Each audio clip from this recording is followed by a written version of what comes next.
हीरे की खान अफ्रीका महाद्वीप में हीरों की कई खानों की खोज हो चुकी थी। जहां से बहुतायत में हीरे प्राप्त हुए थे, वहां के एक गांव में रहने वाला किसान अक्सर उन लोगों की कहानियां सुना करता था जिन्होंने हीरों की खान खोजकर अच्छे पैसे कमाए और अमीर बन गए। वह भी हीरे की खान खोजकर अमीर बनना चाहता था। एक दिन अमीर बनने के सपने को साकार करने के लिए उसने अपना खेत बेच दिया और हीरों की खान की खोज में निकल पड़ा। अफ्रीका के लगभग सभी स्थान छान मारने के बाद भी उसे हीरों का कुछ पता नहीं चला। समय गुजरने के साथ उसका मनोबल गिरने लगा। उसे अपना अमीर बनने का सपना टूटता दिखाई देने लगा। वह इतना हताश हो गया कि उसके जीने की तमन्ना ही समाप्त हो गई और एक दिन उसने नदी में कूदकर अपनी जान दे दी। इस दौरान दूसरा किसान, जिसने पहले किसान से उसका खेत खरीदा था, एक दिन उसी खेत के मध्य बहती छोटी नदी पर गया। सहसा उसे नदी के पानी में से इंद्रधनुषी प्रकाश फूटता दिखाई पड़ा। उसने ध्यान से देखा तो पाया कि नदी के किनारे एक पत्थर पर सूर्य की किरणें पड़ने से वह चमक रहा था।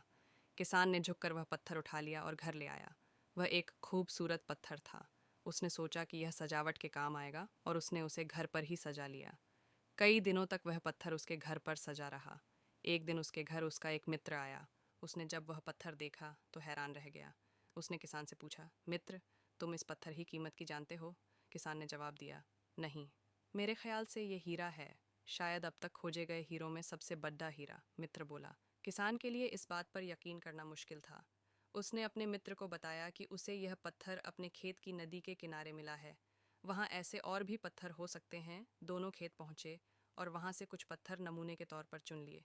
फिर उन्हें जांच के लिए भेज दिया। जब जांच रिपोर्ट आई तो किसान के मित्र की बात सच निकली। वे पत्थर हीरे ही थे। उस खेत में हीरों का भंडार था। वह उस समय तक खोजी गई सबसे कीमती हीरे की खदान थी। उसका खदान का नाम किम्बरले डायमंड माइंस है। दूसरा किसान उस खदान की वजह से माला माल हो गया। पहला किसान अफ्रीका में दर दर भटका और अंत में जान दे दी, जबकि हीरे की खान उसके अपने खेत में उसके कदमों तले थी। सीख मित्रों, इस कहानी में हीरे पहले किसान के कदमों तले ही थे, लेकिन वह उन्हें पहचान नहीं पाया और उनकी खोज में भटकता रहा। ठीक वैसे ही हम भी सफलता प्राप्ति के लिए अच्छे अवसरों की तलाश में भटकते रहते हैं। हम उन अवसरों को पहचान नहीं पाते या पहचान कर भी महत्व नहीं देते जो हमारे आसपास ही छुपे रहते हैं।